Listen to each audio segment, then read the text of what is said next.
හරි.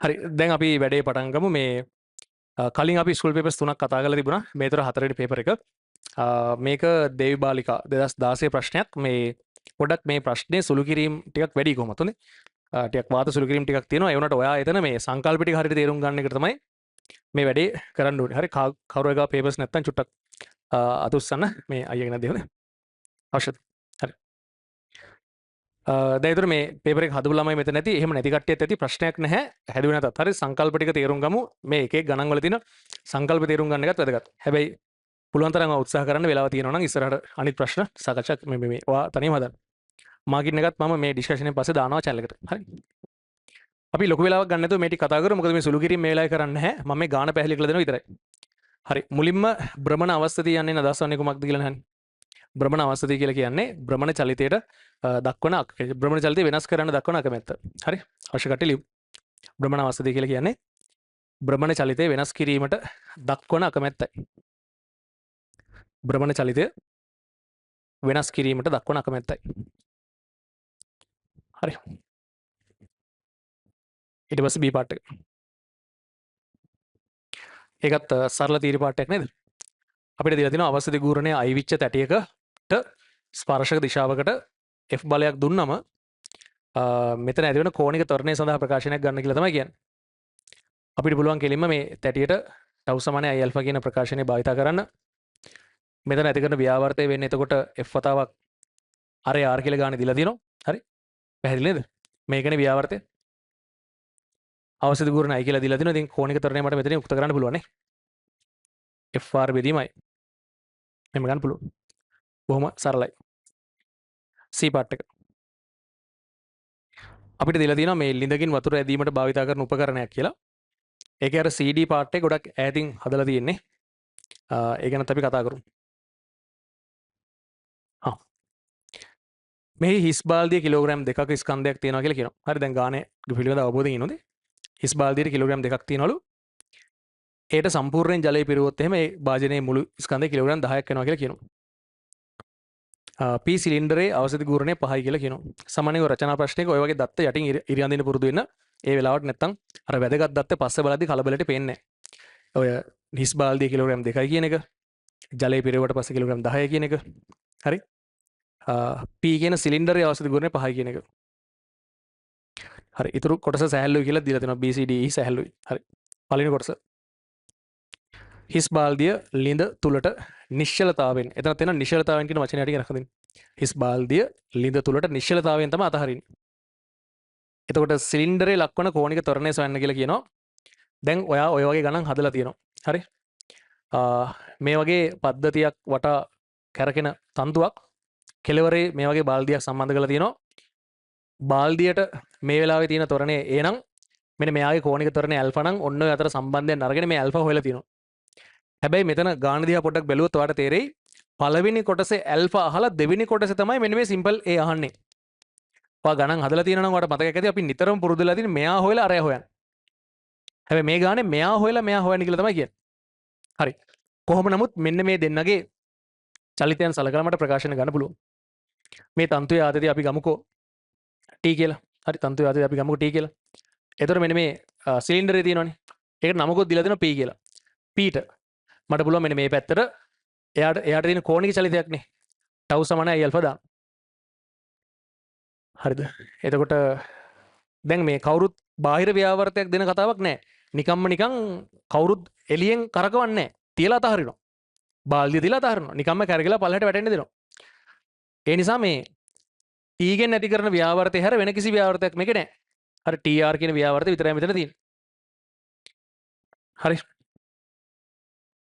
එතකොට මේක තමයි මේ ව්‍යාවර්තය එක සමාන වෙනවා එතකොට I වතාවක් ඇල්ෆාට මේක මගේ පළවෙනි ප්‍රකාශනය. මම අවශ්‍ය වුණාම දත්ත ආදේශ කරන්න. දැන්ම ඕනි වෙන එකක් නැහැ. අරේ දීලත් නැහැ කොහොමද? ඊට පස්සේ මෙයාට නමක් දෙන්න මොකක් කර බාල්දියනේ. බාල්දියට පුළුවන් පල්ලෙහාට F සමානයි මේ දාන්න. එතකොට එයාගේ බර mg උඩට තියෙන ආතති බලය මේක සමානයි m වතාවක් a ඒ වෙනුවට මට දැන් කෙලින්ම දාන්න පුළුවන් දැන් ඇල්ෆානේ හොයාගන්න ඕනි කරන්නේ. ඔයාලට මතකයි නේද උතන A සමානයි R ඇල්ෆා කියලා ලියන්න පුළුවන් කියලා. ඉතින් ඇල්ෆා උක්ත කරාම A බෙදීම R නේද? එහෙනම් කෙලින්ම A වෙනුවට sorry මට ඕනි කරන්නේ A උක්ත කරන්න. A සමානයි R ඇල්ෆානේ. කෙලින්ම R ඇල්ෆා ලියනවා. A වෙනුවට මම R ඇල්ෆා කියලා ලියනවා. මොකද මගේ අරමුණ ඇල්ෆා හොයාගන්න ඉස්සෙල්ලා. මෙහෙම ලියනවා. හැබැයි එකම අරේ තියෙන්න ඕනේ. මේ අරයත් කැපිටල් R කියලාම දාන්න. හරිද? මේකෙනුත් මම කැපිටල් R මේ පැත්තට අරන් ඉන්නම්. එතකොට මට සුළු කරන්න ලේසි. මෙන්න දෙවෙනිය. දැන් ප්‍රකාශන දෙක එකතු කරා නම් t ඉවත් වෙලා යනවා. එතකොට මට ඇල්ෆාට ප්‍රකාශනයක් ගන්න පුළුවන් නේ. 1/2. එතකොට වම් පැත්තේ ඉතුරු වෙන්නේ mg විතරයි. මේ පැත්තේ mr ධන i බෙදීම r කියලා පදයක් එනවා. ඇල්ෆා කෙනෙක් මට මෙතනින් එළියට ගන්න පුළුවන්. අරේ අපිට රූප සරහනේ ලකුණු කරලා තියෙනවානේ. දැන් මෙන්න මේ සියලු දෙනා අපි දන්නවා. මේකට දැන් අගයන් මම ආදේශ කරන්නේ නැහැ හොඳේ. සංකල්පන කියලා දෙන්නේ. m දන්නවා. m කියලා කියන්නේ බාල්දි ස්කන්ධන එක දන්නවා. g කොහොමද දන්නවනේ. m දන්නවා. මෙන්න මේ r කියලා කියන්නේ අර සිලින්ඩරේ අරය. ගානේ බලන්න සිලින්ඩරේ විස්කම්භය දීලා තිනවා 40 සෙන්ටිමීටර් කියලා. ඒ නිසා අරය වෙන්නේ 20 සෙන්ටිමීටර් නේද? මම අගේ පොඩ්ඩක් මෙහෙම ලියන්නම්. අරය වෙන්නේ 20 සෙන්ටිමීටර්. මේ අවසිත කූරණය අගයක් විදිහට ගානේ වෙනම දීලා තිබ්බා. 5යි කියලා. මෙයා 5යි. මේ අරය වෙන්නේ 20 සෙන්ටිමීටර්. එහෙනම් නොදන්න එකම පදේ වෙන්නේ ඇල්ෆා. ඕකෙන් හොයන්න පුළුවන් නේද? එහෙනම් ඕක සුළු කරලා ඇල්ෆාට එන උත්තරේ මම කියනනම් කැත උත්තරයක් ඇවිල්ලා තියෙන්නේ. සාමාන්‍ය පොඩ මෙයාලගේ ඉස්කෝලේ සුළු කිරීම වල ඔහොම තමයි ගොඩක් වෙලාවට. මම දන්නේ මොන හේතුව නිසාද චාර්ටර් සුළු කිරීම ටිකක් තමයි සෙට් කරන්නේ. ඒකක මේක. කමක් නැහැ සංකල්පය හොඳයි.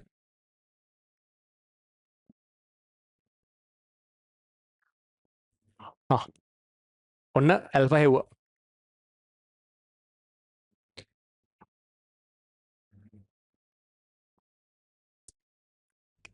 හරියට මම කොහොමත් වෙලාව ඉතුරු කරන් චුට්ටක් වේගෙන් කරන්නේ හොඳයි. ඇල්ෆා හෙව්වා දැන් ඉතින් සිම්පල් A නේ අහන්නේ නේ. එතකොට සිම්පල් A කෙලින්ම R ඇල්ෆාට සමානයි. සාමාන්‍ය A level ප්‍රශ්න වලත් මේ අර A වෙනුවට R ඇල්ෆා දාන්නේ ඇයිද කියන එක දීර්ඝව පැහැදිලි කිරීමක් බලාපොරොත්තු වෙලා තිබුණේ නැහැ A level ප්‍රශ්න වල. හරි. ඒ නිසා මේ මෙහෙම දාන්න ප්‍රශ්නයක් නැහැ. එතකොට මට A හොයන්න පුළුවන් නේ. මේක 20 සෙන්ටිමීටර ඒ කියන්නේ 0.2යි. ඇල්ෆාගේ 0.787යි. එහෙනම් මේක සුළු කරලා මට ඇල්ෆාගේ අගය ගන්න පුළුවන්. මේක සුළු කරාට පස්සේ ඇල්ෆාගේ අගය sorry සිම්පල් A ගේ අගය ගන්න පුළුවන්.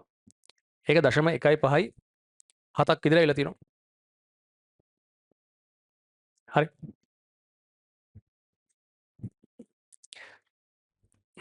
හරි. දැන් තුන්වෙනි පාර්ට් එකේ බාල්දිය නිශ්චලතාවයෙන් අතහරින ස්ථානයේ ඉඳලා බාල්දිය නිශ්චලතාවයෙන් අතහරින ස්ථානයේ ඉඳලා මීටර් 16ක් ගැඹුරෙන් ජලය පීරනවා නම්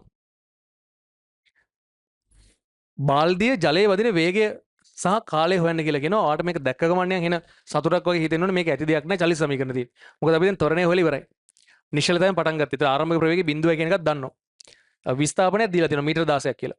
පද තුනක් දන්න නිසා කාලයයි අවසන් ප්‍රවේගය හොයාගන්න පුළුවන්. එහෙනම් තුන්වෙනි කොටසේ අපි චලිත සමීකරණයක් භාවිත කරමු. වදින වේගය හොයනවානේ. එතකොට අපි තාම දන්නේ නැති කාලයනේ.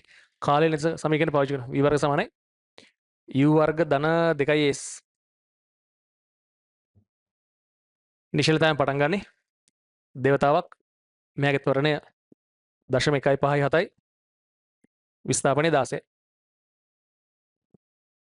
මේ ඉලක්කම් එහෙම ලියා ගන්න ඕනේ නැහැ. මොකද මේක අවසන් උත්තර ඔන්න ලියා ගන්න. මේක මම කියන්නේ අවශ්‍ය ටික විතරක්ම ලියා ගන්න. මාකින් නැත් මම ඔයාලට දෙනවා. සංකල්ප ටික තේරුම් ගැනීමට විතරක් මේ වෙලාව වැය කරන්න. මාකින් එකත් දෙන නිසා හැම දෙයක්ම ලියන්න ඕනේ නැහැ. අවශ්‍ය ටික විතරක් ලියන්න. හරි. එතකොට මට මේක සුළු කරාම v ගේ අගය ඇවිල්ලා තිනවා 2.24ක් විදියට. හොඳයි කාලයද එහෙම ඇවිල්ලා තියෙන්නේ පොඩ්ඩක්. ඔව් 2.24.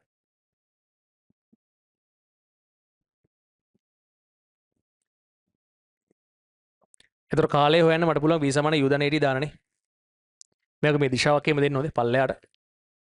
බාල්දියට. මේක ඉතින් පල්ලෙහාට බාල්දියට. හරි. ආරම්භක ප්‍රවේගය බිඳුවයි මෙයා 2.24යි. ත්වරණය අපි හෙව්වා 0.157යි t. මේක සුළු කරලා t ගන්න පුළුවන් වෙන්නේ බෑනේ. සුළු කරාට පස්සේ t ඇවිල්ලා තිනවා තප්පර 14යි ගණන්. 14යි ගණන්.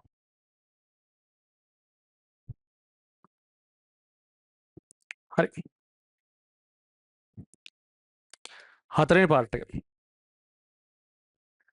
දැන් ඔන්න දැන් අපි මේ සිද්ධිය තොලුවේ තියාගෙන වැඩේ කරමු. හිස් බාල්දිය ඉස්සෙල්ලා දානකොට ආයි කරකවන්න ඕනේ නිකන් දාලා අත ඉන්න පුළුවන් බලාගෙන. එහෙම ගිහිල්ලා බාල්දිය වතුරට ගිහලා දැන් බාල්දිය වතුර එකක් පිරලා තියෙන්නේ. දැන් ඕක උඩට ඔටෝ එන්නේ නැහනේ. අපි කරකවලා ගන්න බෑ. ඒක තමයි කියන්නේ. බාල්දියට ජලය පිරුණු පසු CD කොටස මිනිසෙකු විසින් කරකවනවා කියලා කියනවා. හරි ඔයාලට තේරෙනවනේ ඉතින් අර CD කොටස ඈතින් හදලා තියෙන හේතුව මොකද්ද කියලා. මොකද දැන් මෙහෙමයි. බාල්දිය උඩට ගන්න මනුස්සයා විසින් බලගූරණයක් නේ දෙන්න ඕනේ මෙහෙම. මනුස්සයා විසින් බාල්දිය උඩට ගන්න දෙන්න ඕනේ බලගූරණේ නියතයක්. බාල්දිය උඩට එන්නේ මෙන්න මේ වගේ බලගූරණයක් දුන්නාම කියලා නියතකයක් තියෙනවා. එතකොට මිනිසා විසින් සපයන්න ඕනි බලගූරණේ නියතයක් නම් හරි ඒ බලය සපයන අක්ෂයේ ඉඳලා තියෙන ලම්බුදුර වැඩි කරගත්තොත් හරි ලම්බුදුර වැඩි කරගත්තොත් එයා විසින් යොදන බලය අඩු කරගන්න පුළුවන් නේ. එයා විසින් යෙදිය යුතු බලගූර නියතයක් නම් නේ. ඒක තමයි මේ වෙලා තියෙන්නේ. මෙන්න මේ අක්ෂය වටානේ ඔය පද්ධතිය කරකව ගන්න ඕනේ. එතකොට අර CD කොටස ගොඩක් ඈතින් මෙන්න මේව හදලා තිබ්බම මේ ලම්බදුර ගොඩක් වැඩි නිසා මනුස්සයාට පොඩි බලයක් දීලා ඔක කරකව ගන්න පුළුවන්. පොඩි බලයක් දීලා ඔක කරකවන්න පුළුවන්. ඒ නිසා තමයි මේක ගොඩක් ඈතට කළද. දැන් මේ කරකවන්න ලේසි මෙහෙම ඈත් කරලා තිබ්බම. හරි. හරි දැන් ඉතින් ඔන්න ඔහම මේ CD කොටසෙන් ස්පර්ශීය නිව්ටන් 200ක නියත බලයක් දීලා කරකවනවලු. දැන් බාල්දිය ඉහළට නගින ත්වරණයේ විශාලත්වය සොයන්න කියලා කියනවා. දැන් කතාව ආයෙත් අර විදිහට හදන්න ඕන. මොකද ආයෙත් අලුත් චලිතයක්නේ. එහෙනම් ආපහු සැරයක් උඩට එන බාල්දිය සලකන්න වෙනවා.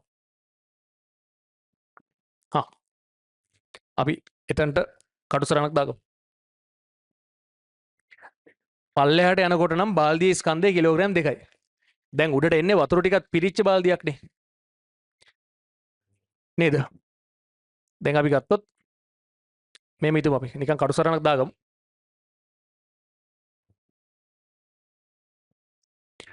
බාල්දියේ බර වෙන්නේ නිව්ටන් 100යි. නව තන්තුවේ ආදිතය අපි T1 කියලා වයි ගමු. මේක T1 එතකොට. මනුස්සයා සපයන ව්‍යාවර්තය මම දැනට මේ රූප සටහනේ මෙහෙම ටව් බාහිර කියලා දාගන්නම්. ඒක පැත්තකින් මං හොයාගෙන ඉන්නන්නේ. මේ අගේ මං ඔතනම හොයන්නම්. එයා ස්පර්ශීව යොදන බලය වෙන නිව්ටන් 200යි. දැන් කතාව තේරුම් ගන්න මෙන්න මේ එයා කරකවනවනේ මෙන්න මේ බටය. මෙන්න මේ අක්ෂය වටානේ එයා කරකවන්නේ. ඒතර එයා බලය යොදන්නේ මෙන්න මෙහෙම තලය තුලට. අන්න එහෙම. මෙන්න මේ අක්ෂය වටා එයා විසින් ඇති කරන ව්‍යාවර්තය හොයද්දි මේ ලම්බදුර මට ඕනි කරනවනේ. ඒක 40 සෙන්ටිමීටර්. මේක 40 සෙන්ටිමීටර්. ඒ කියන්නේ 0.4 මීටර්. මෙන්න. එහෙනම් එයා විසින් සපයන බාහිර ව්‍යාවර්තය මට මෙතනින් ගන්න පුළුවන්. 80යි නේද? 80 නිව්ටන් මීටර්. මිනිස්සේ 80කින් අනිත් පැත්තට කරකවනවා. දැන් අපෙන් අහන්නේ මෙයා උඩට එන තොරණය, බාල්දිය උඩට එන තොරණය. මෙයා ඒ තොරණයෙන් එනවා ඇති. කප්පිය දැන් ඇල්ෆා කෝණික තොරණය මේ පැත්තට කරගෙනවා ඇති. හරි මේ දත්තර ටික පොඩ්ඩක් දාගන්න ඔය විදිහට. මේ ගානේ සංකල්පයන් හොඳයි. සාමාන්‍යයෙන් මේ දේවල් ගැන හොඳ හැසිරීමක් සහිතව ඉස්සරහට යන්න ඕනේ. ඒ නිසා මේ වගේ සංකල්පයන් චෙක් කරන ස්කූල් ප්‍රශ්න තියෙන්න පුළුවන්. හොඳයි. ඉලක්කම් සුළු කිරීමට නම් මම එච්චර කැමති නෑ. ඒ වුණාට සංකල්පේ හොඳට චෙක් කරලා තිනවා.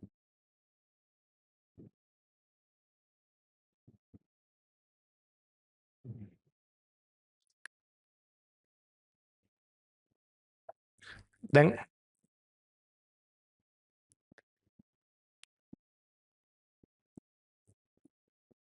ජලය පිරුණු බාල්දියට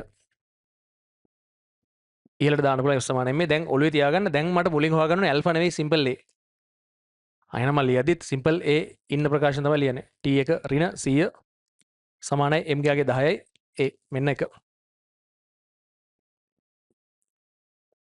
සිලින්ඩරේට P කියලා දීලා තිබ්බනේ. එහෙනම් P ට ටව් සමානයි I ඇල්ෆා.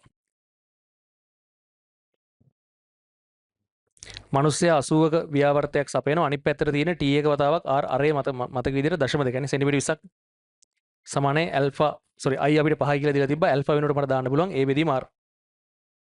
A බෙදීම 0.2. මෙන්න දෙවෙනිය.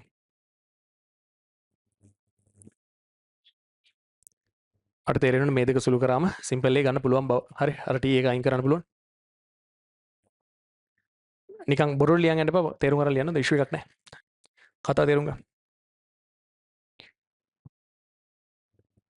සුළු කරාම 2.2ක් වැඩි තියෙනවා.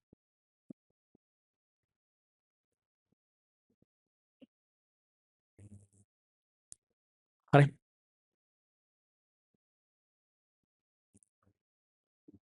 දැන් ඉතින් කෝණික ත්වරණය අහනවා. සරලයිනේ. ඒ දන්නවනේ. ඒ සමානයි r alpha නේ. તો ඇල්ෆා ගේ අගේ සමානයි 2.2 බෙදනවා 0.2 නේ. 11.11.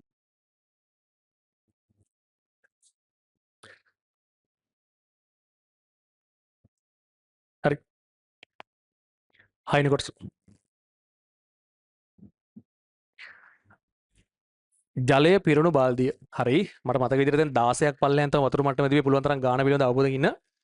ඒක දැන් උඩට එනවලු මීටර් 6ක්. ජලය පිරුණු බාල්දිය මීටර් 6ක උසක ජල පෘෂ්ඨයේ සිට ඉහළින් ගමන් කරන වෙලාවේ එකවරම මිනිස්සයාගේ අතින් මේ බාහුව ගිලෙහෙනවලු. එතනින් එහාට බාල්දියේ චලිතය විස්තර කරන්න කියලා කියනවා. දැන් පොඩ්ඩක් සිද්ධිය මවා ගන්න උත්සාහ කරන්න. මෙන්න ජල පෘෂ්ඨය. හරි. මෙන්න ලිද.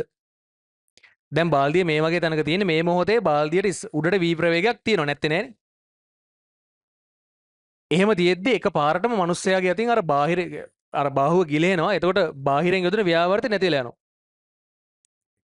එතකොට ඇත්තටම වෙන්නේ ඇත්තටම වෙන්නේ මේ මෙයා මත සම්ප්‍රයුක්ත බලය පල්ලෙහාට හැදෙන එක.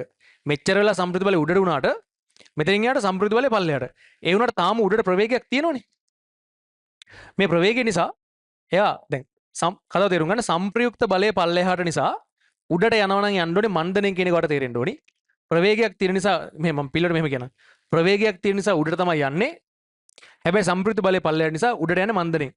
එහෙනම් මෙහෙම මණ්ඩණයෙන් ගිහිලා නිශ්චල වෙලා හරි ආපහු පල්ලෙහාට එන්න ඕනේ. මණ්ඩණයෙන් ගිහිලා නිශ්චල වෙලා ආපහු පල්ලෙහාට එන්න ඕනේ. මොකද මේ බාල්දිය උඩට එන්නේ නැහැ නේද? මිනිස්සයා කරකවන්නේ නැත්තම්. මිනිස්සයා කරකවන්නේ නැති වෙලාවත් බාල්දිය උඩට එනවනම් මිනිස්සයා කරකවන්නේ අපරාධනේ. නිකන් පැත්තල හිටින හරිනේ. මිනිස්සයා අතින් අර බාහුව අතහැරුණාට පස්සේ බාල්දිය පල්ලෙහාට වැටෙන්න ඕනේ. හැබැයි ඒක ෂණිකව වෙන්නේ නැහැ. මේ ගම්මිතාවේ බිඳුවකට ඇවිල්ලා අනිත් පැත්තට හැරෙන්න ඕනේ. හරි. එහෙනම් අපි ඒක තමයි උතන ලියන්න ඕනේ.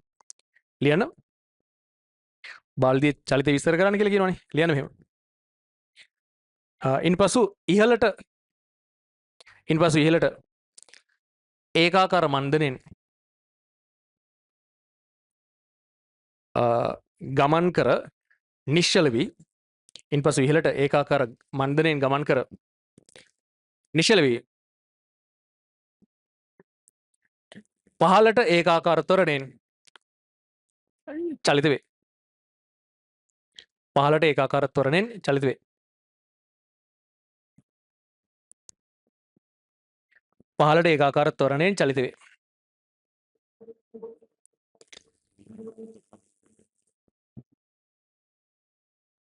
හරි.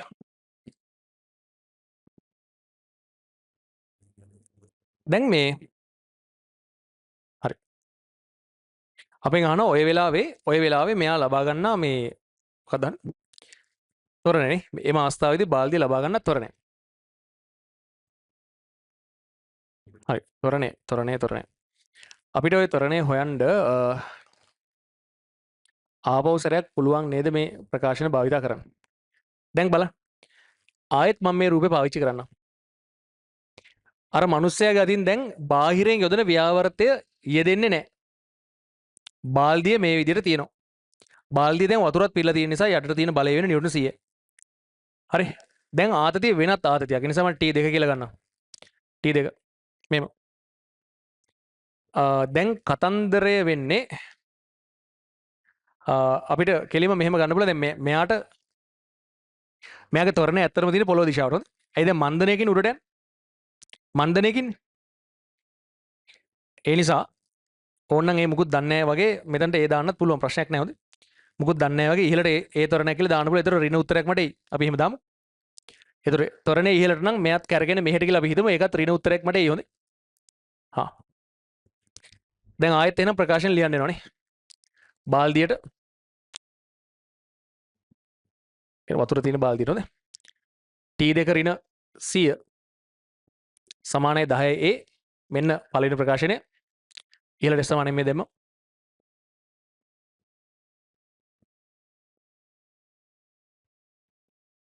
කප්පියට නැත්නම් ස්පීඩ් අපි මේ පැත්තට දාමු ටව් සමානයි I ඇල්ෆා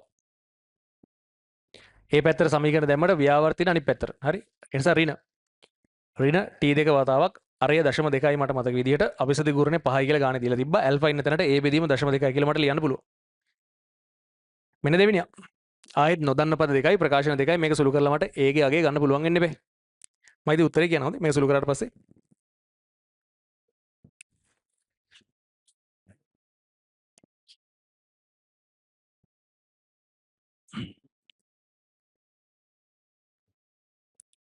දශම 7.4ක් කියලා තියෙනවා 7.4ක් ඒ කියන්නේ මේක සුළු කරාට පස්සේ ඒට ඍණ උත්තරයක් එන මං උඩ පැත්ත දනයි කියලා අරන් තින්නේ ඍණ 7.4ක් එනවා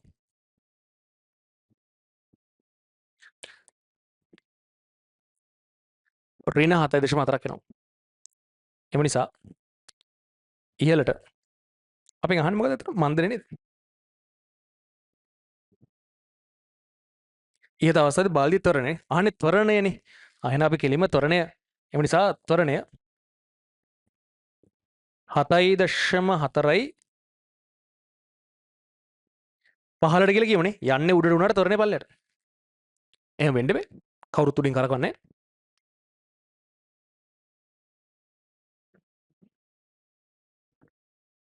හරි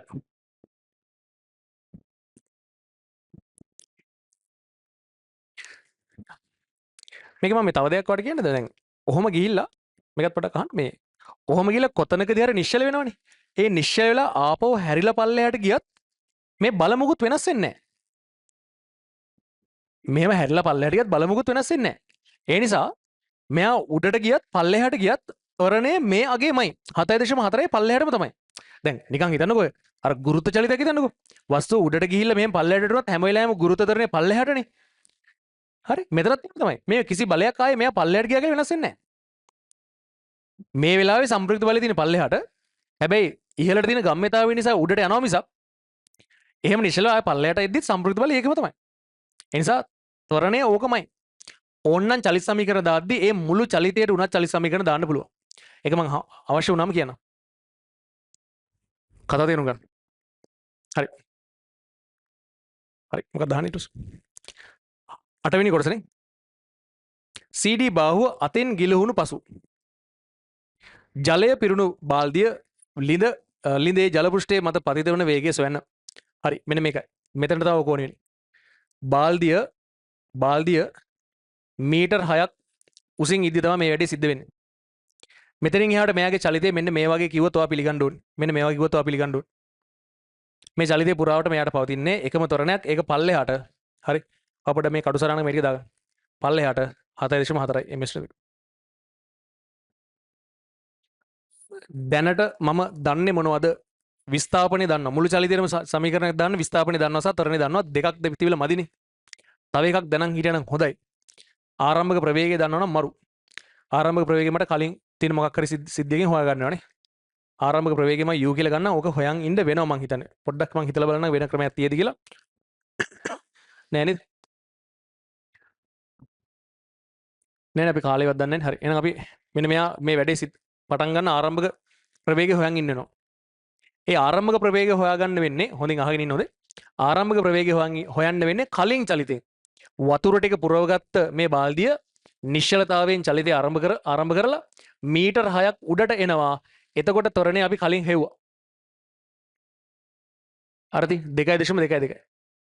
2.2 ත්වරණයෙන් මෙයා උඩට ආවා අන්න එහෙම එනකොට මෙතනදී ලැබෙන ප්‍රවේගය මම ඒකත් u කියලාම ගන්න හොඳ මොකක්ද කියලා බලමු ඒක තමයි මෙන්න මේ චලිතයේ ආරම්භක ප්‍රවේගය හරි එහෙනම් ඔයා ඉස්සෙල්ලාම මේක පැහැදිලි කරගන්න මෙන්න මේ කටු සරහන දාගන්න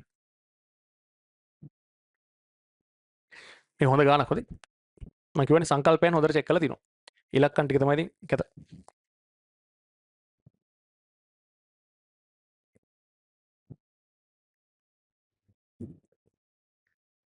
ඔය ඊට පස්සේ මෙහෙම ලියන්න u දන්නේ නම් හරි ඔය ආරම්භක ප්‍රවේගය දන්නේ නම් u දන්නේ නම් අපි මෙතන ගැටෙන ප්‍රවේගයට v කියලා දාමුද මෙන්න මෙතන ගැටෙන ප්‍රවේගය v කියලා දාමු v සෙවිය හැක u දන්නේ නම් v සෙවිය හැක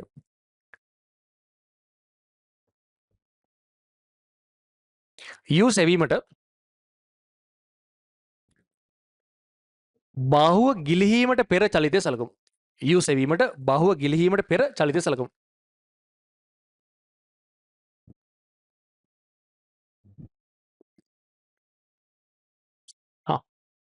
මෙන්න මේ කටු සරණ දාගන්න එතන.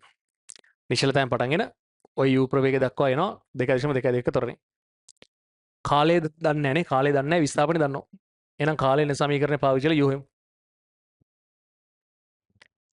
සංකේතයේ U කියලා ගතර කමක් නැහැ නේ. ඒතර U වර්ගය සමානයි ආරම්භක ප්‍රවේගයේ බිඳුවයි ධන දේවතාවක් ත්වරණය 2.2 විස්ථාපනය 6යි. මෙන්න මෙතනින් මට U හොයන්න පුළුවන් නේ.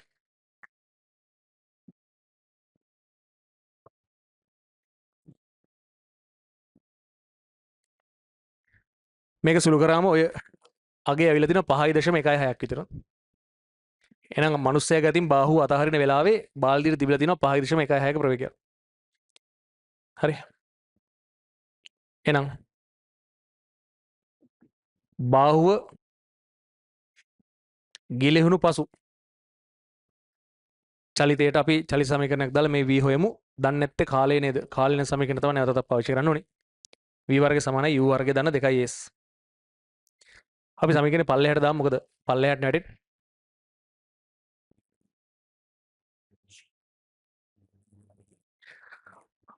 අවසන් ප්‍රවේගය තමයි හොයාගන්න ඕනේ. ආරම්භක ප්‍රවේගය ඉහළට. හැබැයි ඉතින් වර්ග කරාම කොහෙට තිබ්බත් එකයි නේද? 5.1. සමීකරණ දාන්නේ පල්ලෙහාට ත්වරණය තිබෙත් පල්ලෙහාට. නිසා ධන දාන්න පුළුවන් අවුලක් නැහැ. දේවතාවක් 7.4යි විස්ථාපනය 6යි නේද? සමස්ත විස්ථාපනය. එහෙනම් මේක සුළු කළා මට v හොයන්න පුළුවන් වෙන්න ඕනේ. v ගගේ 5.96ක් විතර ඇවිල්ලා තිනවා. 5.96. හරි. සංකල්ප ටික තේරෙන්න ඕනේ මම හිතන්නේ. මම කියවනේ ඉලක්කම් ගැන හිතන්න එපා. සංසිද්ධීන් හරියට අවබෝධ කරගන්න. ඊට පස්සේ නවීන පාර්ට් එක.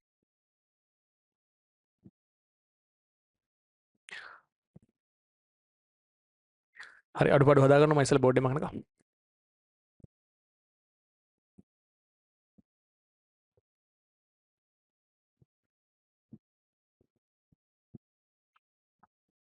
ඔයාලා ඒතර මේ වගේම ගාණක් තමයි 2011 රචනා ප්‍රශ්නේ තියෙන්නේ. මම යාන්ත්‍ර විද්‍යාව රචනා ප්‍රශ්න සාකච්ඡාවක් කරා. ඔයාලා එහෙම බැලුවා මම දන්නේ නැහැ. 2011 රචනා ප්‍රශ්නේ කළා නැත්නම් අර කැප්සූල් එකකින් මිනිස්සු ටිකක් ගොඩ ගන්න කතන්දරයක් තියෙන. කළා බලන්න පුළුවන්. කොහොමද වැඩ ගොඩක් තියෙනවා. ඒක එහෙම තමයි. හොඳ ඉස්සරහටත් එහෙමයි. ඔයා ඉතින් ලිස්ට් එකක් හදාගෙන සමහර වැඩ මිස් වෙයි. එහෙම තමයි. හරි. වැදගත්ම වැඩ ටික කරන ඉස්සරහට යන්න. සමහර මිස් වෙනවා. වැඩි එක අනවශ්‍ය ප්‍රශ්නයක් ගන්න එපා. අවුරුද්දයි. හරි. ඊට පස්සේ නවයේ නේද? බාල්දිය හරි ආයෙත් පොඩක් ගන්න දෙමු. බාල්දිය හරි ජලය මත පතිත වන විට හරි CD බාහුව අත් කරගෙන තියෙන ස්පර්ශය වේගය ගණනය කරන්න කියලා කියනවා. CD බාහුව අත් කරගෙන තියෙන ස්පර්ශය වේගය ගණනය කරන්න. හරි. ඒකත් හොඳ ප්‍රශ්නයක්. අහන්නකෝ මේ. මෙන්න මෙතන පොඩි සීන් එකක් තියෙනවා. මේ සිලින්ඩරයට මෙන්න මේ CD බාහුවේ අක්ෂය ඩිරෙක්ට්ම සම්බන්ධ කරලා තියෙනවානේ. මෙන්න මෙහෙමනේ තියෙන්නේ. එතකොට ඔයාලට තේරෙනවද මේ මෙන්න මේක ඩිරෙක්ට් වහම සම්බන්ධ කරලා තිබ්බම මේ CD බාහුව එක වටයක් කරකනකොට සිලින්ඩරේ කරගෙන්නෙත් එක වටයක්මයි. මගේ පොයින්ට් එක මේකයි. ඔය මේ සම්පූර්ණ බාහුව මේ සිලින්ඩරයට ඍජුව සම්බන්ධ කරලා තියෙන නිසා මෙයාගේ කෝණික චලිතයයි මෙයාගේ කෝණික චලිතය සමානයි. ඒ කියන්නේ මෙයාට පවතින කෝණික ප්‍රවේගයමයි මෙයාට පවතින. මේ දෙන්නේ කෝණික චලිත සමානයි ඍජුව සම්බන්ධ කරලා තියෙන නිසා. ලියා ගන්න පළවෙනි තර්කය. ලියන්න මේව. බාහුව කියලා කිව්වෙ මොකටද? බාහුව සිලින්ඩරයට ඍජුව සම්බන්ධ කර ඇති බැවින්. බාහුව සිලින්ඩරයට ඍජුව සම්බන්ධ කර ඇති බැවින්. දෙදෙනාගේ කෝණික චලිත සමාන වේ. දෙදෙනාගේ කෝණික චලිත සමාන වේ. දෙදෙනාගේ කෝණික චලිත සමාන වේ.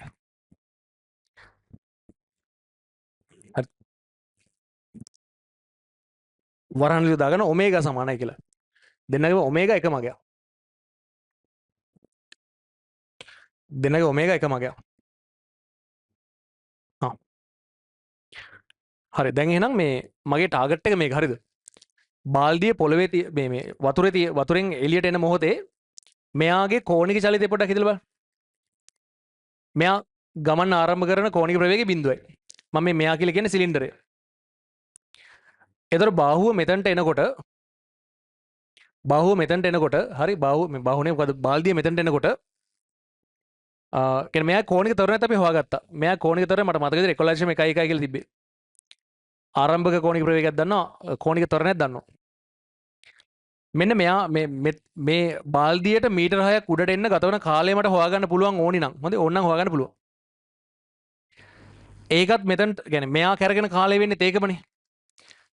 එහෙනම් ඔන්න ආරම්භ කෝණික ප්‍රවේගයක් දන්නවා කාලයක් දන්නවා ඇල්ෆාත් දන්නවා.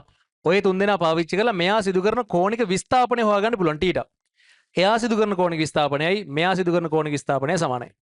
අන්න එහෙම කරලා මෙයාට ගිහිල්ලා කැරගෙන වට ගානක් මට හොයාගන්න පුළුවන්. හරි. හැබැයි කාලය හොයාගන්න නැතුවත් ඔය වැඩේ කරන්න පුළුවන්. මොකද මෙන්න මේක මම දන්නව නේද? මේ අහගන්න හොඳට. බාල්දිය මීටර 6ක් උඩට ගිය වෙලාවේ මෙයාට තිබ්බ ප්‍රවේගය 5.76 කර මොකක්ද තිබ්බා? 5.76 මම හිතන්නේ. 5.16 හරි 5.16 ඕක දන්නවනම් ඔය වෙලාවේ මෙන්න මේ තන්තුවේ ස්පර්ශීය ප්‍රවේගයත් 5.16 නේද? එහෙනම් මෙන්න මේ සිලින්ඩරයේ පරිධියේ ලක්ෂයක ස්පර්ශීය වේගයත් 5.16 නේද? ඒක දන්නවනම් හරිද? ඒක දන්නවනම් මට ඇත්තටම මේ මුකුත් කරන්න ඕනේ ඒක දන්නවනම් වැඩේ කොට. නෑ මේ කෝණික විස්ථාපනය අහන්නේ. හරි. ඒක දන්නවනම් මට අවසාන කෝණික ප්‍රවේගය හොයාගන්න පුළුවන්. හරි මම හදලා පෙන්නන්නම්. අපි මෙහෙම ගත්තොත් හරිද? මත් එක්කම ලිව්වත් කමන්නේ. හරි. බාල්දිය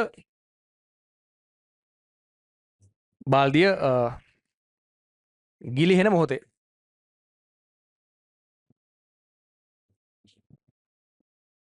යාගේ ප්‍රවේගය වෙන්නේ 5.16 නේ. එම නිසා ඔය කියන වෙලාවේ තන්තුවේ ප්‍රවේගයත් 5.16ම තමයි. 5.16ම තමයි.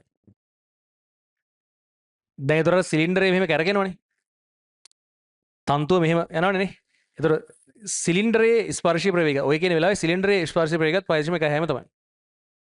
එහෙනම් පහලින් මම ලියන්නේ. එම නිසා සිලින්ඩරයට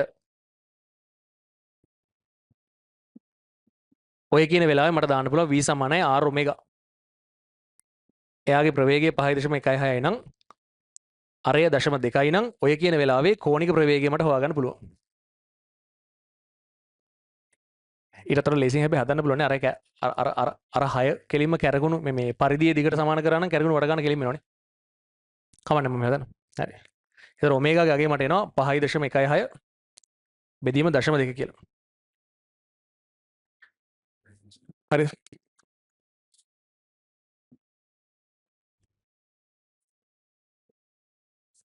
හරි මේක සුළු කරාට පස්සේ උත්තරයක් ඇවිල්ලා දෙනවා 29.8. මෙන්න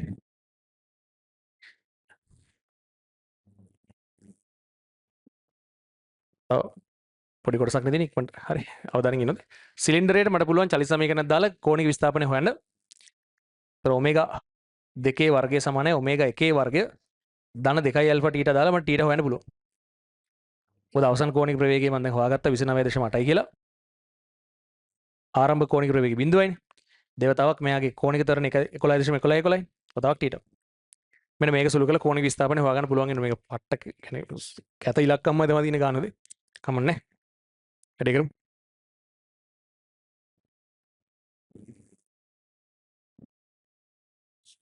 හරි. අපෙන් අහන්නේ මොකද අතට? ඒ මොකද ස්පර්ශී ප්‍රවේගයනේ. මම කරගුණ වට ගන්නන්නේ හොයන්නේ අපරාධ එහෙම.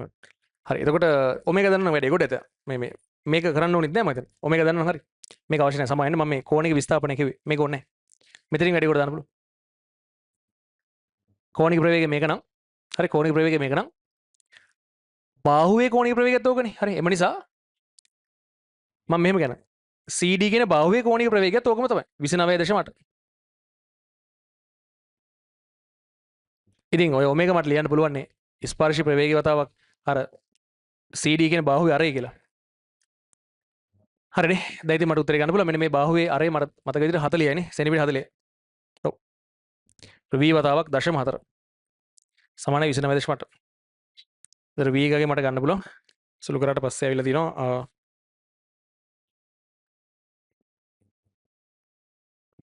sorry v සමානයි r v සමානයි r ඔමේගා. මෙතන තමයි 0.4 නේ. හරි. එතකොට මට v ගේ අගය එනවා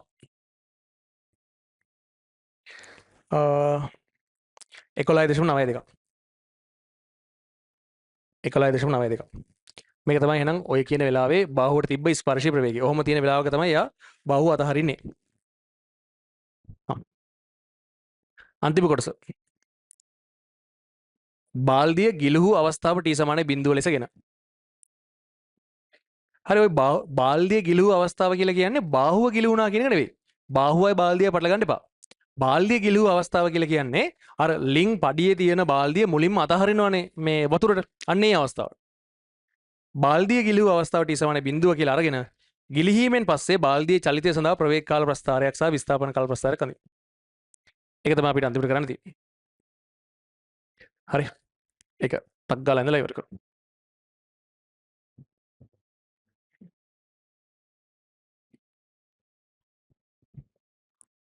දැන් ඔයාලට සම්පූර්ණම කතාව මතකද? පටන් ගද්දි අර හිස් බාල්දිය දානවනේ වතුරට. හිස් බාල්දිය පල්ලෙහාට යන්නේ ඒකාකාර ප්‍රවේගයෙන්. sorry ඒකාකාර ත්වරණයෙන් සමාවෙන්න. නිශ්චලතාවයෙන් පටන්ගෙන ඒකාකාර ත්වරණයෙන් හිස් බාල්දිය යනවා පල්ලෙහාට. මෙන්න. හිස් බාල්දිය පල්ලෙහාට යනවා ගත වෙන කාලයක් නම් මට මතක නෑ අපි හෙව්වද කියලා. ආල් තිබ්බේ නෑනේ. එහෙම නෑනේ. හෙව්වනේ. 14.27. සමහර ඒවා නම් අපි හොයලා තියෙනවා අපි ආදේශ කරමු. එහෙනම් ගිහිල්ලා අර ජලයේ වදිනවා 14.27 දී. අපි උපකල්පනය කරමු එම මොහොතේම වතුර පුරවගෙන මේ බාල්දිය උඩට එනවා කියලා. වතුර පුරව ගන්න ගත වන කාලය ගැන ගානේ සඳහනක් නැති නිසා එම මොහොතේම නිශ්චලතාවයෙන් පටන්ගෙන අනිත් පැත්තට ඒ කියන්නේ උඩ පැත්තට බාල්දිය එනවා. උඩ පැත්තට බාල්දිය එනවා. ඒ එනකොට තිබ්බ තොරණය. පල්ලෙහාට බහිනකොට තිබ්බ තොරණය උනේ 0.15යි. හරි. මෙන්න මෙතන තොරණය මෙන්න මෙයාගේ තොරණය උනේ මම පැත්තකින් නිකන් ලියා ගන්නවද? මෙයාගේ තොරණය උනේ 0.15යි 7යි. ආයේ උඩට එන තොරණය ටිකක් ඊටට වැඩි. අපිට ඒකාවේ 2 ගානක් 2.22ක් විතර ආවේ. එහෙනම් මෙන්න මේ අනුක්‍රමණයට වැඩි අනුක්‍රමණයක් සහිතව එයා උඩට ආවා. වැඩි විශාලත්වයක් තියෙන අනුක්‍රමණයක් සහිතව මෙහෙම අඳින්න. හැබැයි යාට උඩටම එන්න උනේ නැහැ. මීටර් 6යි යාට එන්න පුළුවන් උනේ අර මිනිස්සයා පිස්සුවක් එළිය. හරි. එතනින් එහාට මොකද වෙන්නේ? මෙයා නැවත වතාවක් මන්දනය වෙනවා. ඔයාලට මන්දනයේ විශාලත්වය මතකද? 0.74ක් තමයි තිබ්බේ. එහෙනම් මන්දනය වෙන්නේ හිමින්. කියන්නේ කතාව තේරෙනවද? ඊළඟට මන්දනය. හරි. ඒතර මෙන්න මෙහෙම. මෙන්න මෙහෙම ගිහිල්ලා නිශ්චල වෙනවා. මෙහෙම ගිහිල්ලා නිශ්චල වෙනවා. නිශ්චල වෙලා ආපස්සට පල්ලෙහාට යනවා. පල්ලෙහාට යනවා කියලා කියන්නේ මේ විදිහට තමයි හැදෙන්න ඕනේ. මේ වගේ ගිහිල්ලා එයා වතුරේ ගැටෙන ප්‍රවේගයක් අපි හෙව්වේ නෑ මං හිතන්නේ. ආයෙ ගිහිල්ලා ගැටෙන ප්‍රවේගයක් හෙව්වද? හෙව්වනේ 5.96ක් තියෙන. කලින් ගැටෙන ප්‍රවේගයත් හොයලා තියෙන්නේ. ඔව්නේ. කලින් බාල්දිය වදින ප්‍රවේගය 2.24යි. මෙන්න මේක 2.24යි. පොඩ්ඩක් බලන්න මුත් වැරදුන්නේ නැද්ද කියලා. මෙතන එතකොට ආවේ 0.74ක් නේද? එතකොට ඔව් මේක අඩු වෙන්නේ අඩු වෙන්න ඕනේ. එතකොට වැඩේ සිද්ධ වෙන්න සෑහෙන වෙලාවක් යනවා හැබැයි නේ. අතන තරණය හරි. එහෙම වුණත් මෙයාගේ අවසානයේ අර ප්‍රවේගයට වඩා වැඩි තැනකින් නවතින්න ඕනේ. මෙන්න මෙහෙම.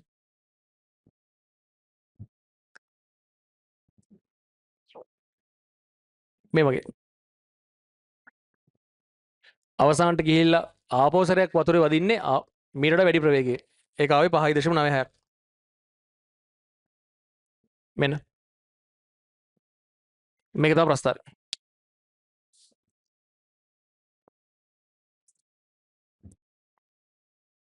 හරි. දැන් ඉතින් ඕක දිහා බලාගෙන අපිට විස්ථාපන කාල ප්‍රස්ථාරය අඳින්න තමයි තියෙන්නේ. හරි. විස්ථාපන කාල ප්‍රස්ථාරය අඳින්න.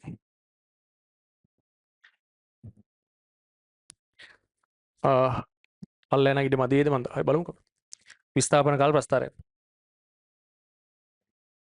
පල්ලෙහාට යන චලිතය ධන කියලා ගන්න හරි නිශ්චලතාවයෙන් පටන් ගන්න නිශ්චලතාවයෙන් පටන් ගෙන ප්‍රවේගය එන්න එන්න වැඩි වෙනවනේ මේමනේ ඉඩ මදි මෙතන මට අඳින්න මෙයත් එක ගලපන්න නැතුව මම අදිනවා හොඳ මේමනේ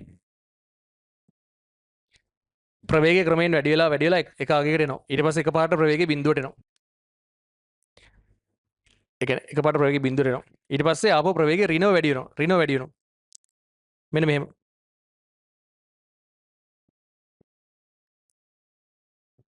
මේක මට මේ මම ගත්ත කියන්නේ පල්ලෙහා පැත්ත ධන කියලානේ මේ අඳින්නේ උඩ පැත්ත ධන කියලා ගත්තා නම් තව පොඩ්ඩක් මේක හොඳට දැනෙන්න කරන්න තිබ්බා දැන් ඉතින් මාරන් ඉවරනේ දැන් පල්ලෙහා පැත්ත ධන කියලා ගත්තා මේ බලන්න මේ තියෙන ලින්ක් ගැට්ට ඒතරද ලින්ක් ගැට්ට තමයි මම s සමානයි බිඳුව කියලා අරන් තියෙන්නේ ඒතර මේ තියෙන්නේ ලිඳේ පතුල එස මේක 16යි නේ ආයේ පල්ලෙහාට එන්නේ 6යිනේ 6 ඒ කියන්නේ මෙන්න මේක 10යි කතාව තේරෙනවද මේ වතුර මට්ටමේ ඉඳලා ආයේ يعني පල්ලෙහාට එන්නේ උඩට එන්නේ 6ක් ඒ නිසා 10ට තමයි යන්න ඕනේ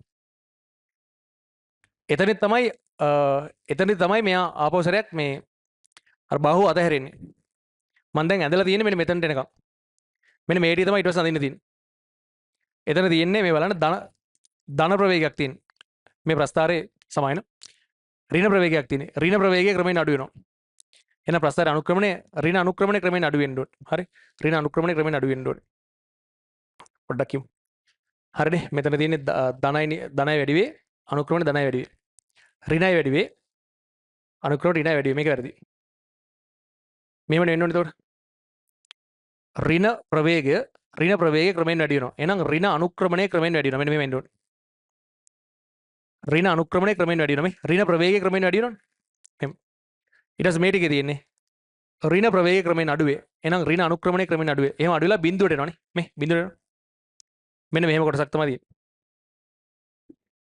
1 2 3 හරි කොටස් තුනක් ඇඳලා ඉවරයි ඊට පස්සේ මෙන්න මේ ටික මේ ප්‍රවේගයේ ධනයි බිඳුවේ ඉඳලා මේ බිඳුවේ ඉඳලා ධනව වැඩි වෙනවා එහෙනම් අනුක්‍රමණය බිඳුවේ ඉඳලා ධනව වැඩි වෙන්න ඕනේ අනුක්‍රමණය බිඳුවේ ඉඳලා ධනව වැඩි වෙන්න ඕනේ ඒ කියන්නේ මෙහෙම මෙන්න මෙහෙම අන්තිමටම ආපහු සැරයක් වතුරේ ගිහලා ගැටෙනවනේ එහෙනම් අන්තිමට ඉවර වෙන්නත් ඕනේ s සමානයි 16 මේක තමයි ප්‍රස්ථාරය ඒක ටිකක් දරු ප්‍රස්ථාරයක් හැබැයි හොඳයි ඒ ගාන ඇතුලේ කතා කරන්න දේවල් කොටක් තිබ්බා එහෙනම් අපි අවසන් කරමු මේ ප්‍රශ්නේ අද දැන් දෙවෙනි ප්‍රශ්නේ අපි කතා කරමු මේක මේ රොයල් කොලෙජ් 2022 රචනා ප්‍රශ්නයක් හරි අහන්න දැන් හරි කතා නැත්නම් හරි පුනර්ජනනීය ශක්ති ප්‍රභවයක් වන සුළං බලය විදුලිය නිෂ්පාදනයට විතරක්ම නෙවෙයි වෙනත් යන්ත්‍ර ක්‍රියා කරවීමටත් භාවිත කරනවා කියලා මුලින්ම වාක්‍යයක් තියෙනවා. හරි. පළවෙනි කොටස. විවෘත අවකාශයක් තුල v නියත වේගෙන් තිරස් දිශාවකට හුළඟක් හමනවා කියලා කියනවා. වාතයේ ඝනත්වය සිම්පල් d නම් ඒකක පරිමාවක චාලක ශක්තිය සඳහා ප්‍රකාශනයක් ලියන්න කියලා කියනවා. හරි. දැන් මෙහෙමනේ. ඒකක පරිමාවක චාලක ශක්තිය කියලා කියන්නේ මෙන්න මේ වගේ කෙනෙක් නේද? චාලක ශක්තිය බෙදන්න ඕනේ පරිමාවෙන්. එතකොට මට කෙලින්ම මෙහෙම ලියන්න පුළුවන් භාගයයි mv වර්ගය. මම මේ m කියන කෙනත් ලියන්නම් ස්කන්ධයක් නේ. m මට ලියන්න පුළුවන් ඝනත්වය වතාවක් පරිමාව කියලා නේ. ඝනත්වය වතාවක් පරිමාව වතාවක් ප්‍රවේගයේ වර්ගය. එතකොට ප්‍රවේගය මම සිම්පල් v වගේ දාන්නම්. හරි. එතකොට බෙදීම v. මෙන්න මේ පරිමාව කියන පදේ මෙන්න මෙයාට කැපිලා යනවා. ඒ අනුව මට කෙලින්ම එනවා ප්‍රකාශනයක් භාගයක් dv වර්ග කියලා. මේක තමයි ඒකක පරිමාවක චාලක ශක්තිය. හරි. ඒකක පරිමාවක චාලක ශක්තිය. මම කොහොමත් මාකින් එකක් ටෙලිග්‍රෑම් channel එකට දානවා. අවශ්‍ය දේවල් කටුවට ලියා ගන්න ලොකු වෙලාවක් ගන්න එපා. සංකල්ප ටික හරියට තේරුම් ගන්න අවශ්‍ය දේවල් කටුවට ලියා ගන්න.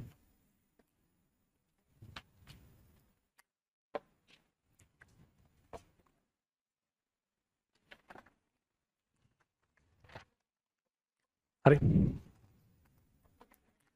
තමත් මේ පේපර් එක හම්බුනේ නැති කට්ටිය නේ පොඩ්ඩක් අදස අවශ්‍ය කවුරු ඉන්නවද නැහැ. හරි.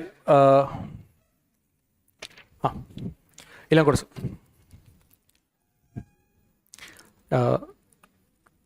සුළං මොලේ භ්‍රමණය වන පෙත්තේ සඵල වර්ගඵලයේ සිම්පල් a නම් ශක්තිය ලබා ගන්නා ශීඝ්‍රතාවය සඳහා ප්‍රකාශනයක් ලියන්න කියලා කියනවා. ශක්තිය ලබා ගන්නා ශීඝ්‍රතාවය. දැන් ඔයා තේරුම් ගන්න මේ සුළං මූලක ඉන්පුට් පවර් එක වෙන්නේ ඔය සුළඟ සතු චාලක ශක්තිය. හරි. කියන්නේ ඉන්පුට් එනර්ජි එක වෙන්නේ සුළඟ සතු චාලක ශක්තිය. දැන් ඒතර මෙන්න මේ වගේ වර්ගඵලයක් අපා හරිනවා නම් ඒ හරහා ගමන් කරන සුළඟ සතු චාලක ශක්තිය තමයි මෙයා ලබා ගන්නෙ. ඉතින් අපෙන් අහන්නේ අර එහෙම චාලක ශක්තිය ලබා ගන්න ශීඝ්‍රතාවය සඳහා ප්‍රකාශනයක් නේ. ඒතර ශීඝ්‍රතාවය කියලා කියන්නේ තප්පරයකටනේ. තප්පරයකට ලබා ගන්න චාලක ශක්තිය සඳහා ප්‍රකාශනයක් ලියන්න කියලා කියන්නේ. හරි. එහෙනම් අපි එක තප්පරයක් අල්ලගමු. එතකොට කලින් මෙහෙම ඕන තරම් හදලා ඇති. එක තප්පරයක් අල්ලගත්තොත් මෙන්න මේ v දිගක් තියෙන නේ ප්‍රවේගය v නේ. v දිගක් තියෙන මෙන්න මේ හරස්කඩම තියෙන මෙන්න මේ වායු කඳ ඔය තප්පරයේ ඇතුළත මේ අර පෙති හරහා ගමන් කරනවා නේද? ප්‍රවේගය v නම් v දිගක් තියෙන මෙන්න මේ වායු කඳ ඔය පෙති හරහා ගමන් කරනවා. හරිනේ. එතකොට මෙන්න මේ හරස්කඩ වර්ගඵලයේ ගානේ දීලා තියෙනවා මතන සිම්පල් a කියලා නේ. සිම්පල් a කියලා. එහෙනම් මට මුලින්ම වගන්තියක් ලියන්න පුළුවන් තප්පරයකට. පෙති හරහා ගලන කියන වචනේ පාවිච්චි කරන්නේ ගලන වාත පරිමාව. වාත පරිමාව වෙන්නේ කෙලින්ම සිම්පල් a වතාවක් v. හරිනේ. එහෙනම් ඉතින් තප්පරයකට පෙති හරහා ගලන වාත ස්කන්ධය. වාත ස්කන්ධය මේ තියෙන පරිමාවනේ. ඔය පරිමාව ඝනත්වයෙන් වැඩි කරොත් නේද ස්කන්ධයෙන්. එහෙනම් මේ තියෙන තප්පරයකට ඒ හරහා ගමන් කරන වාත ස්කන්ධය.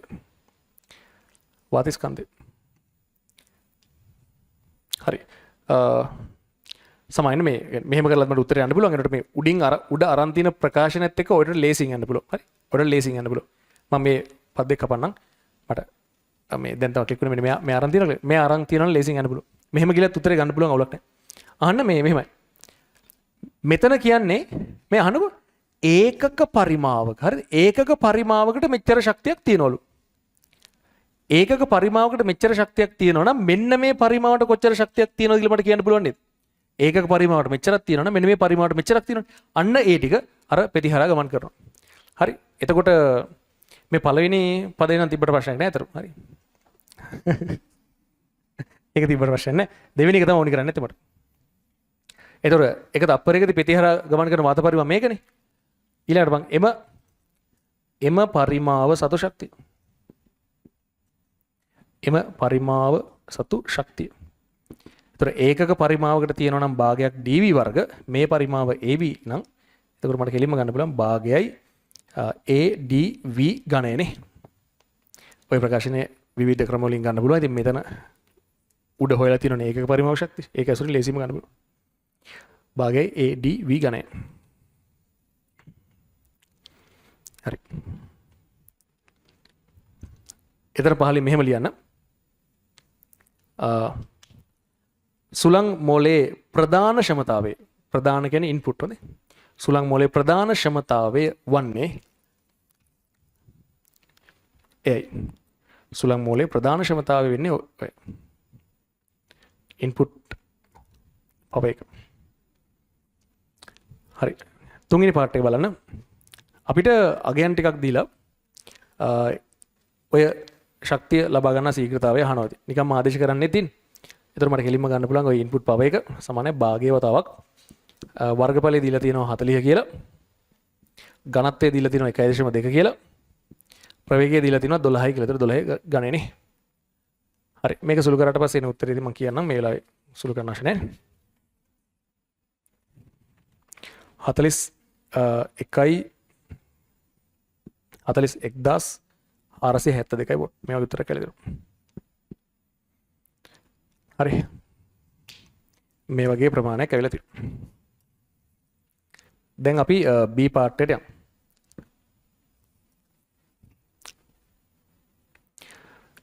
B පාර්ට් එකේ තියෙන රූප සටහන මම ඔයාලට පැහැදිලි කරලා දෙන්නම්. හරිද? සාමාන්‍යයෙන් මේ ඔය සුළං මෝල කියන සංකල්පය හරිද? මට හරියටම රට නම් මතක නැහැ. මොකක් හරි මේ ඔය එංගලන්තයේ ආවට තියෙන රටක් වෙන්න ඕනේ මොකක් හරි ඔය මට රට මතක නැහැ. ඔයාලා සර්ච් කරලා බලන්න පුළුවන්. මේ එයාලා තමයි ඉස්සල්ලාම හරිද? ඔය සුළං මෝල කියන සංකල්පය හොයාගෙන තියෙන්නේ සහ එතකොට මේ සුළං මෝල කියන සංකල්පය පාවිච්චි කරලා ඉස්සල්ලාම කරලා තියෙන්නේ විදුලිය උත්පාදනය කර ගැනීම නෙවෙයි. විදුලිය උත්පාදනය කරගන්න පටන් ගන්න සෑහෙන පස්සේනේ. 1800 ගණන් වලට වගේ ආවට පස්සේ මට මතක විදිහට හරි මේක ඊටත් කලින් තියෙන සංකල්පයක්. මුලින් ඔය සුළං මෝල් භාවිතා කරලා තියෙන්නේ ඔය මේ රූප සරහනේ තියෙන විදිහට භූගත ජලය එළියට ගන්න ක්‍රමයක් විදිහට. හරි? භූගත ජලය එළියට ගන්න ක්‍රමයක් විදිහට. දැන් ඔයා දන්නවනේ නල ලිඳක සංකල්පය. නිකන් එහෙම දන්නේ නැහැ වෙනත් පුළුවන්. හරි? නල ලිඳකදී කරන්නේ දැන් මේ වගේ දැන් භූගත ජලය තියෙනවනේ. ওই භූගත ජලය තියෙන තැනට නලයක් යවලා තියෙනවා. ඊට පස්සේ මේ විදිහට මේ බටයක් යවලා මේ බටේ ඒතර පිස්ටන් එකක් එහෙම සම්බන්ධ කරලා තියෙන්නේ. අපි කරන්නේ එතකොට මෙන්න මේ විදිහට ওই බටේ ඉහළ පහළ අරන් යන එකනේ. එතකොට මේ පිස්ටන් එක ඉහළ පහළ අරන් යනකොට එතකොට මේ පිස්ටන් එක කොහොම කරලා එහෙම ඉහළට ගන්නකොට මෙන්න මෙතන අඩු පීඩන තත්ත්වයක් නිර්මාණය වෙනවා. හරි? පිස්ටන් එක පල්ලෙහාට දානකොට මෙතන ප්‍රෙෂර් එක වැඩි වෙනවා. පිස්ටන් එක උඩට ගන්නකොට මෙතන අඩු පීඩනයක් නිර්මාණය වෙනවා. අර දැන් බීම බටයකින් අපි වතුර බොද්දි අපිට පුළුවන් බීම බටේ නේ අර චූෂණය කරනවා කියලා කියන්නේ. හරි? මේ උරන්න පුළුවන්. ඒ උරනකොට වෙන්නේ අඩු පීඩන තත්ත්වයක් නිර්මාණය වෙන එක. අන්න එතකොට මේ යට තියෙන වතුර එක මෙහෙම උඩට උරන්න ගන්නවා. ඒක තමයි නලයකදී අපි කරන්නේ. මෙහෙම ඉහළ පහළ ගන්න ගම. දැන් ඉතින් මේක අතෙන් කරනවා වෙනුවට ඒකට සුළං මෝලයක් සම්බන්ධ කරාම ඒක ඉබේම වෙනවා. අර සුළං මෝලෙන් මම පෙන්නන්න හොඳ. දැන් ඒතර මේ මෙතන තියෙනවනේ මේ සුළං මෝලේ පෙති ටික. ඔය අක්ෂයට හරි සුළං මෝලේ පෙති වල අක්ෂයට මෙන්න මේ වගේ දැන් ඕකේ තියෙන විදිහට මෙහෙම U හැඩයක් තියෙන කොටසක් සම්බන්ධ කරලා තියෙනවා. දැන් කතාව මේකයි. මෙන්න මේ පෙති කැරගෙනකොට හරි මේ පෙති කැරගෙනකොට ඒ පෙති ටික ඩිරෙක්ට්ම සම්බන්ධ කරලා තියෙනවනේ මෙන්න මේ අක්ෂයට. අක්ෂයත් කැරගෙනවා. අක්ෂය කැරගෙනකොට මෙන්න මේ U කොටස මෙහෙම කැරගෙනවා. ඔහොම කැරගෙනකොට වෙන්නේ දැන් හිතන්නකෝ ඔය U කොටස මේ පොසිෂන් එකේ තියෙනකොට පිස්ටන් එක තියෙන්නේ මෙතන කියලා.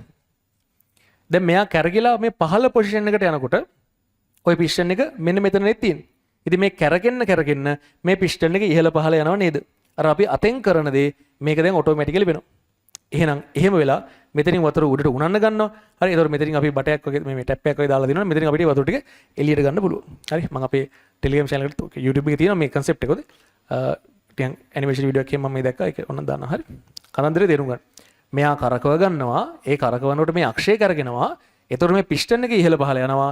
එතකොට සිදුවන අර අඩු පීඩන තත්ත්වය නිසා වැඩි පීඩන පැත්තෙන් වතුර ටික උනලා වතුර එළියට ගන්න පුළුවන් වෙනවා. ඕක තමයි සංකල්පය. හරි. දැන් එහෙනම් මුලින්ම අපිට කියනවා ජලය ඉහළට ගන්න පුළුවන් ආකාරය පියවර 4කින් පහදන්න කියලා. හරි. ඉතින් අපි මොකක් හරි විදිහකට ලියමු. මේක ලියන්නකෝ. පළවෙනි ලියන්න අපි පෙති කියන වචනේ පාවිච්චි කරමුද? මෙතන වෙන මොකක් කර වචනයක් තියෙනවද? අපි මෙහෙම සුළං මෝල කියන වචනේ පාවිච්චි කරමුනේ. ලියන්න සුළඟ මගින් සුළං මෝල නැත්නම් පෙති කියලා සුළඟ මගින් පෙති භ්‍රමණය වන විට සුළඟ මගින් පෙති භ්‍රමණය වන විට ඒ සමගම අක්ෂයද භ්‍රමණය වේ. ඒ සමගම අක්ෂයද භ්‍රමණය වේ. ඔක තමයි පළවෙනි පොයින්ට් එක.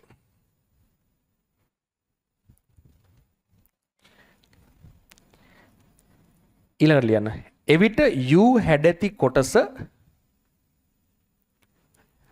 එවිට U හැඩැති කොටසද භ්‍රමණය වේ. U හැඩැති කොටසද භ්‍රමණය වේ. තුන්වෙනි පියවර ලියන්න පුළුවන්. එයට සම්බන්ධ කර ඇති පිස්ටනය ඒ සමග ඉහළ පහළ ගමන් කරයි. එයට සම්බන්ධ කර ඇති පිස්ටනය ඒ සමග ඉහළ පහළ ගමන් කරයි. මෙයා කරගෙනට ඉහළ පහළ ගමන් කරයි. අවසාන පියවර ලියන්න. එහිදී නලයේ ඉහළ කොටසේ නිර්මාණය වන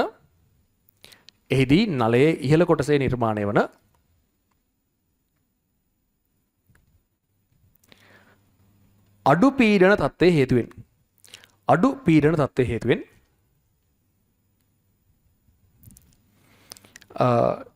වැඩි පීඩනයක් පවතින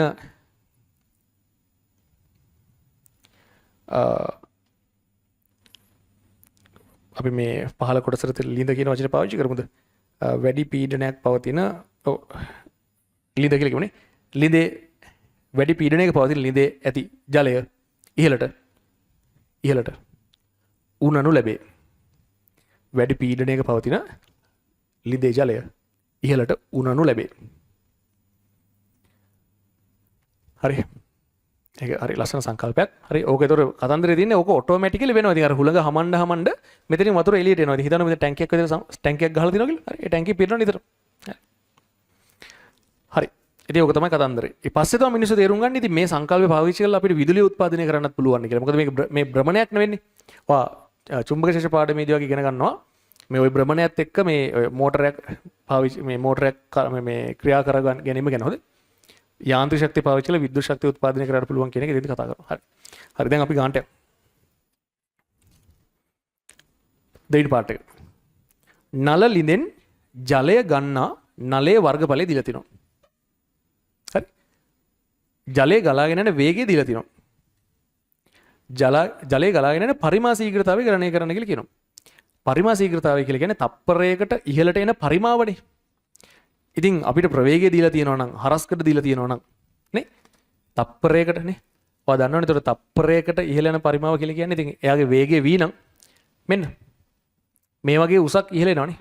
හරස්කට එනම් අපිට කෙලින්ම av ගුණිතයෙන් ගන්න පුළුවන් නේ පරිමා ශීඝ්‍රතාවය. ඔයා උත්තර ලියද්දි කෙලින්ම මෙහෙම ලියන්න පරිමා ශීඝ්‍රතාවය කියන වචනේ ලියන්න පරිමා ශීඝ්‍රතාවය. av ගුණිතයෙන් එනවා. ඕක පාඩම් කීපයකදී මට හම්බෙනවා. ඉතින් හරස්කට වර්ගඵල දීලා තිනවා. 5 බෙදීම 100 ප්‍රවේගය දීලා තිනවා 4 බෙදීම 10. හරිනේ. එතකොට 20යි 10ට 3 2යි 10ට 2. ඝන මීටර් තප්පරයට පරිමා ශීඝ්‍රතාවයක් නේ. මෙන්න මේ වගේ පරිමාවක් එක තප්පරයකට උඩට උනනවා. හරි. තුන්වෙනි පාඩ එක. 60 මීටර් ගැඹුරු ජල ප්‍රභවයකින් 60 මීටර් ගැඹුරු ජල ප්‍රභවයකින් ජලය ලබා ගන්නේ නම් ජලයේ ඒකක කාලයකදී සිදුවන විභව ශක්තිය වැඩිවීම ගණනය කරන්න. හරි ඔය යටින් ඉරක් අඳින්නකෝ අහන කෙනා. ඒ කියන්නේ ඒකක කාලයකදී සිදුවන විභව ශක්තිය වැඩිවීම. ඒකක කාලයකදී සිදුවන විභව ශක්තිය වැඩිවීම ගණනය කරන්න කියලා කියනවා.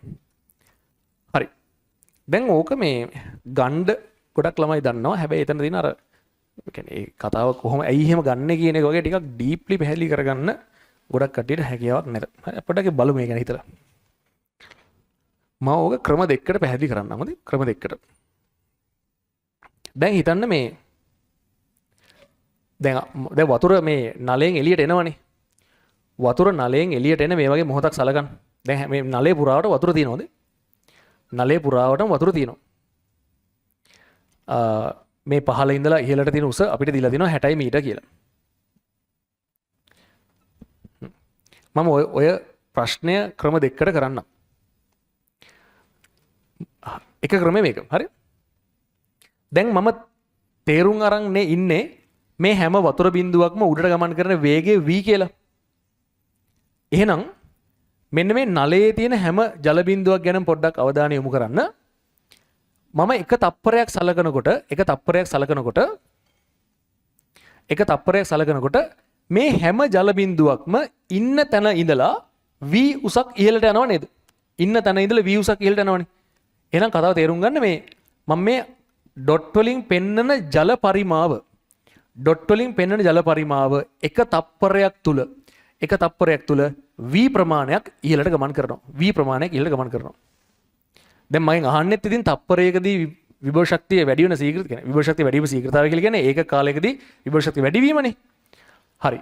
මට මෙහෙම ඕක හදන්න පුළුවන් එක ක්‍රමය මේක. මම මෙන්න මේ ජල ස්කන්ධය මොකක්ද කියලා බලන්නම්. හරි.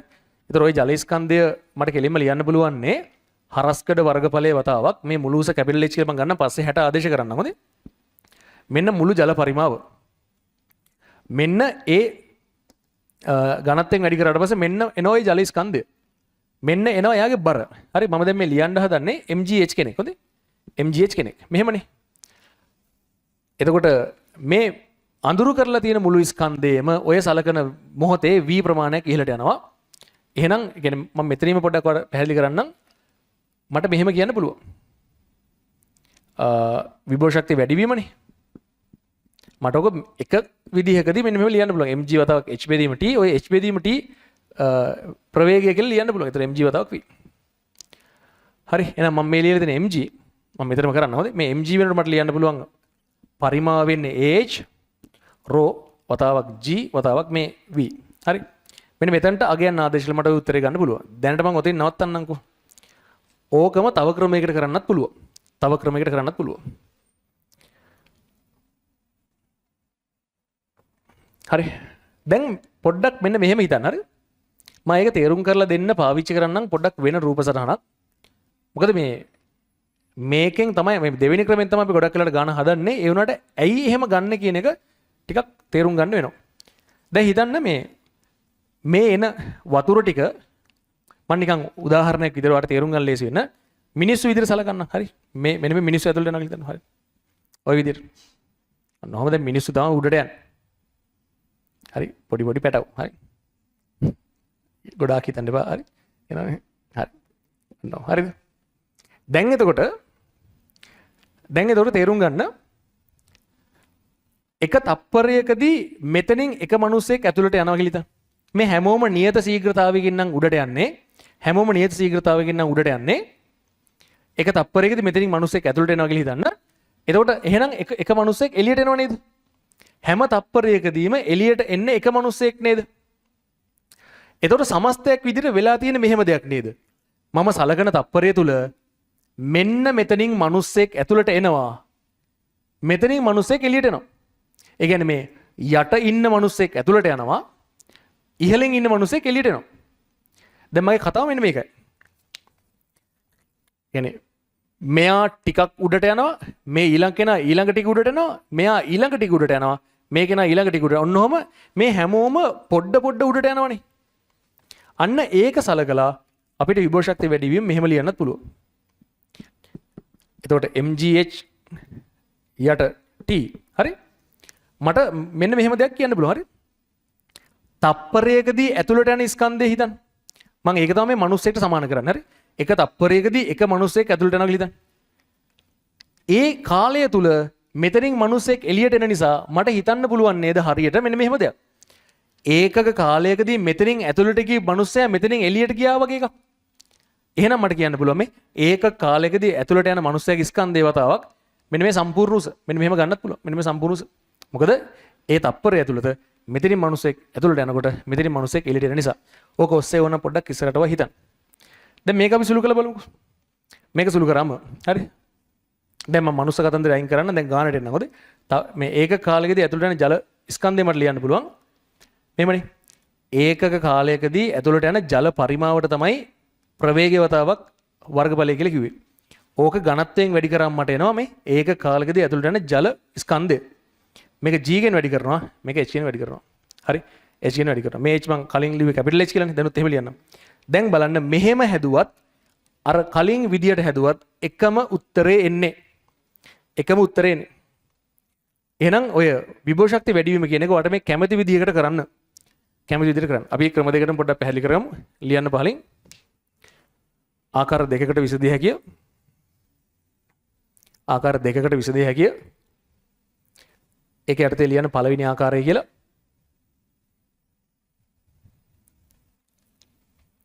එතන තර්කය මම වට කියන්නම්. සලකන තප්පරය තුල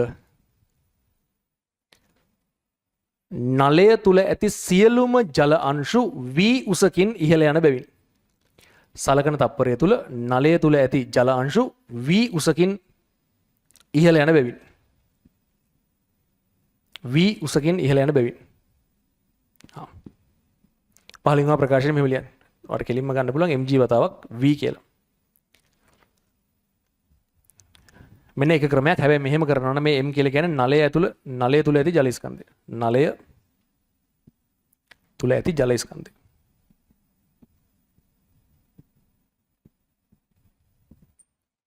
හරි. අපි අගයන් ආදේශ කරමු.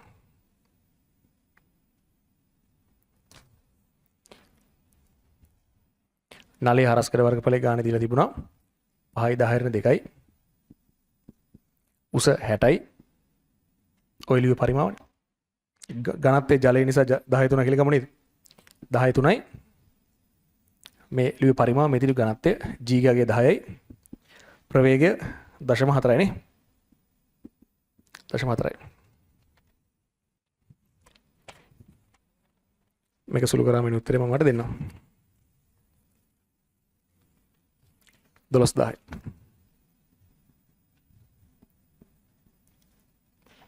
චෙක් කරලා බලන්න පුළුවන් මේවත්.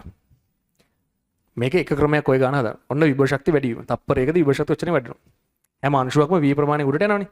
දැන් අපි දෙවෙනි ක්‍රමෙ ලියමු. ලියන්න දෙවෙනි ක්‍රමය. දෙවෙනි ක්‍රමය. එතන ලියන්න ඒක සංකල්පය මෙන්න මේක. ලියන්න.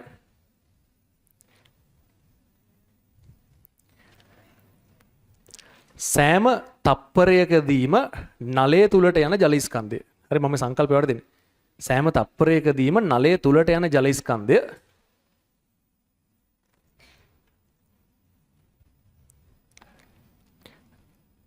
h උසකින් ඉහළ යන්නේ යයි සැලකිය හැකිය. h උසකින් ඉහළ යන්නේ යයි සැලකිය හැකිය. මොකද ඇතුළේ හැම එකම ටික ටික උඩට යනවා. සෑම තප්පරයකදීම නලය තුලට යන ජල ස්කන්ධය h උසකින් ඉහළ යන්නේ යයි සැලකිය හැකිය. ඒ කියන්නේ මෙන්න මෙහෙම ගන්න පුළුවන්. අපි ගොඩක් වෙලාවට මේ දෙවෙනි ක්‍රමය තමයි පහසුවට ගණන් හදද්දී පාවිච්චි කරන්නේ. මේ දින ඒක කාලයකදී ඇතුළට යන ජල ස්කන්ධය. ඌ කෙලින්ම h උසක්ම ඉහළ ගියා කියලා සලකන්න පුළුවන්. මේ ඔස්සේ තව හිතන්න ඕනේ ඉදිරියට. අපි අගයන් ආදේශ කරමු. හරස්කඩ වර්ගඵලය වෙන්නේ 5/2. එතකොට හරස්කඩ වර්ගඵලය 5/2. එතකොට ප්‍රවේගය වෙන්නේ 4.4යි. මෙන්න තප්පරයකදී ඇතුළට යන පරිමාව. හරි මම පෙන්නන්න මෙතන v බෙදීම t. මේක 10 තුලින් වැඩි කරන්නම්. එතකොට මේ තියෙන m බෙදීම t. හරි. g ගාගේ 10යි උස 60යි. ආයෙත් අර ඉලක්කම් ටිකම තමයි තියෙන්නේ. ඒ නිසා ඔය ක්‍රම දෙකෙන් කැමති ක්‍රමයකට ගන්න මම මේ ඔයාලට කියන්නේ ඔයා හිතලා බලන්න ඔය දෙකෙන් මොකක් ගත්තත් එකම අදහස තියෙන. ලියවෙන විදිය වෙනස් වුණාට එකම ටික තියෙන. හරි එහෙනම් මේක තමයි තප්පරයක විභව ශක්තිය වැඩි වීම. අපි බලමු ඊළඟ කොටස.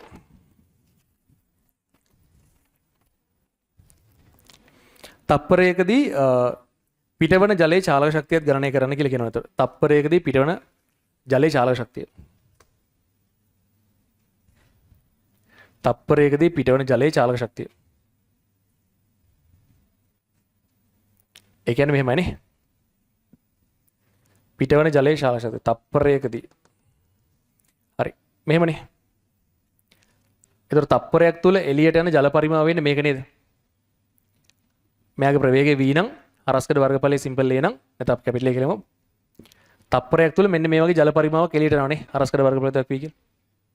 ඔය හැමෝටම තියෙනවනේ v කියලා ප්‍රවේගයක්. එහෙනම් අපි සලකමු. මාත් එකම ලියමුද?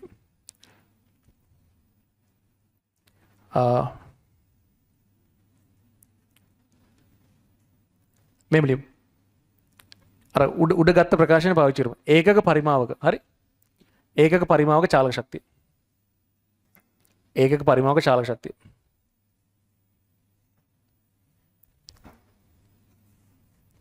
එතකොට මට කෙලින්ම ලියන්න පුළුවන් භාගයයි dv වර්ග කියලානේ.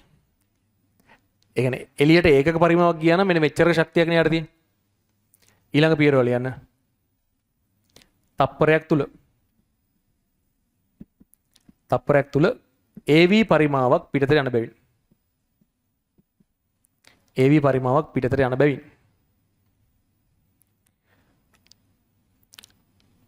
තප්පරයක් තුල පිටවන චාලක ශක්තිය. තප්පරයක් තුල පිටවන චාලක ශක්තිය.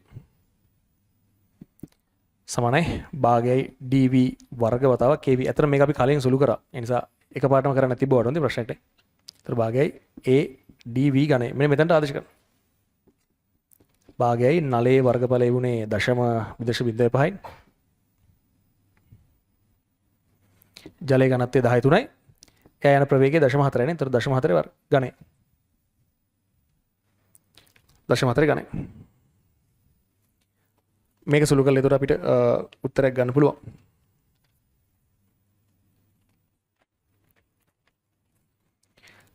සුළු කරාට පස්සේ 1.6ක් විතර උත්තරය කියලා තියෙනවා. 1.6. 1.6යි වොට්. 1.6 වෝල්ට්. හරි. අවසාන ප්‍රශ්නය. මෙහිදී නිපදවන ශක්තිය විශාල වශයෙන් හානි වීමට ප්‍රධාන වශයෙන් බලපාන සාධකයක් කියන්න කියලා කියනවා. මෙහෙමයි මේ රූප සටහනේ එක කතන්දරයක් තියෙනවා. දැන් මෙහෙමයි. මෙතන මේ U නලයක් මෙහෙම හදලා තියෙනවනේ. සෝරි U නලනේ U හැඩයක කෙනෙක් හදලා තියෙනවනේ. ඇත්තටම එහෙම U හැඩයක් තිබ්බොත් තමයි අර හොඳට පිස්ටන් එක ඉහළ පහළ අරන් යන්න පුළුවන් වෙන්නේ. බලන්න කතාව තේරෙනවද කියලා? ඒ කියන්නේ මේ U හැඩය මෙතන තියෙද්දි පිස්ටන් එක තියෙන උසයි U හැඩය මෙතන තියෙද්දි පිස්ටන් එක තියෙන උසයි අතර පරතරය වෙන්නේ මෙන්න මේ උස නේද? ඒ කියන්නේ පිස්ටන් එක මෙන්න මේ වගේ උසේ වෙනසක් ඉහළ පහළ අරන් යන්න පුළුවන් මේ U හැඩය නිසා. එතකොට කතාව තේරෙනව නේද? ඔය U හැඩය ඔහොම නැතුව තව ටිකක් මං අක්ෂයට ලං කරලා හැදුවා නම් පිස්ටන් එක ඔච්චර ඉහළ පහළ යන්නේ නැහැ. ඉන්න තැන පොඩ්ඩක් එහෙම යන එක විතරයි වෙන්නේ. එතකොට හොඳට පිස්ටන් එක ඉහළ පහළ අරන් යන්න නම් හරි විශාල මේ වක්‍රතාවයක් තියෙන U හැඩයක් මෙතන හදාගත්තා නම් හරි. හැබැයි මෙන්න මේ වක්‍ර හැඩය වැඩි කරන්න ඔන්න ඔය වක්‍ර හැඩේ අවශ්‍ය තිගූරණය මොනවා වෙයිද? මෙයා ඔහොම ඈඩ් කරන්න අක්ෂයට ඈඩ් කරන්න අවශ්‍ය තිගූරණය වැඩි වෙනවා. එතකොට එයාව කරකව ගන්න දැන් මොකද ඔය ලබා දෙන ශක්තිය නිසා මේ මිනිස්සයත් කැරකෙනවනේ. ඒ කැරකෙනකොට එයාගේ භ්‍රමණ චාල ශක්තියක් ගබඩා වෙනව නේද? ඒක මට ප්‍රයෝජනවත් වෙන්නේ. ඒකෙන් මට වතුර ලැබෙන්නේ. කතාව තේරෙනවද? ඒ නිසා මෙතනින් ලබා දෙන ශක්තියෙන් විශාල පංගුවක් මෙන්න මේ U කොටස භ්‍රමණය කරන්න නැත්නම් මේ U කොටසේ භ්‍රමණ චාල ශක්තිය විතර ගබඩා වෙනවා. ඒක ප්‍රයෝජනෙට ගන්න විදියක් නෑ මට. එතකොට මම මේ වක්‍ර ගතිය වැඩි කරන්න හරි මේ එයා ගබඩා වෙන භ්‍රමණ චාල ශක්තිය වැඩි. මගේ ඒතර කතාවට තේරෙනව නේද? එහෙනම් ඉතින් වක්‍ර ගතිය අඩු කරමුකෝ වගේ කියන්න පුළුවන්. ප්‍රශ්නේ තියෙන්නේ ඒතර හොඳට වතුරේ උඩට උනන්නේ නැහැ. හරි? ලියමු. එතන හේතු ලියන්න.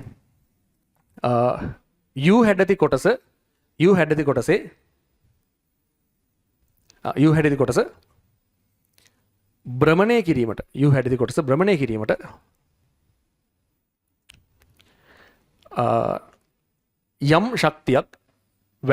යම් ශක්තියක් වැයවීම U හැඩති කොටස භ්‍රමණය කිරීමට යම් ශක්තියක් වැයවීම. එතනම ලියන්න මෙන්න මෙහෙම. එහි වක්‍ර අපි මෙහෙම ගන්න. එහි උස කියලා ගමු. එහි උස වැඩි වෙන තරමට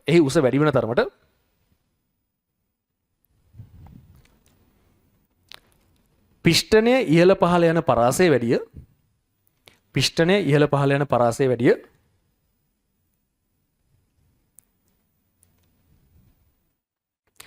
එවිට වතුර පිටතට එන ශීඝ්‍රතාවය වැඩිය. එවිට ජලය පිටතට එන ශීඝ්‍රතාවය වැඩිය.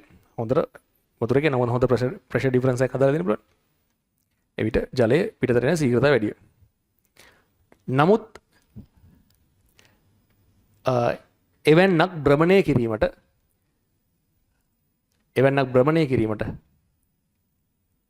අවශ්‍ය ශක්තිය වැඩිය.